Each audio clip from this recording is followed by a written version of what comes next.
हरे कृष्ण सांग माने मु विश्वजेता।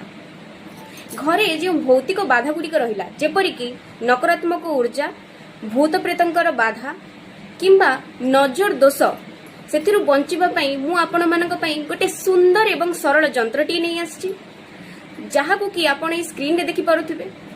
एहाकू बनैबार भी किछि विधि रही जेमिति कि आपण साधा कागज रे रेड पेन ने ए जंत्रटी को बनई नेबे तापर एहाकू लैमिनेशन करि नेबे घीओ रे सिंदूर को गोलेकी आपण एहाकू टिपाटे लगेबे तापर एहाकू घर मुख्य द्वार किंबा दुकान मुख्य द्वार किंबा आपण जेउठारे काम करूछंती तार मुख्य द्वार रे आपण एहाकू टांगी देबार अछि। एहाकू केउ केउ दिन टांगिले शुभ फल देई थाए ताहा भी जानिबा अत्यंत विधेय। देखंतु जे कोनोसी गोटे शुभ दिन जेमिति कि होली अमावास्या सूर्य चंद्र ग्रहण हो किंबा को जे कोनोसी अमावास्या रे आपण एई कामटी को करि परिबे। आगकू दीपावली भी आसुची एवं ताहा अमावास्या अटे से दिन भी आपण ए विधिटी को करि परिबे ताहा अत्यंत शुभ फल देबो। एहा व्यतीत प्रत्येक दिन संध्या रे किछि समय बाहर करी घरे भजन कीर्तन करंतु एहा द्वारा घरर ऊर्जा पॉजिटिव हे थाए। राधे राधे।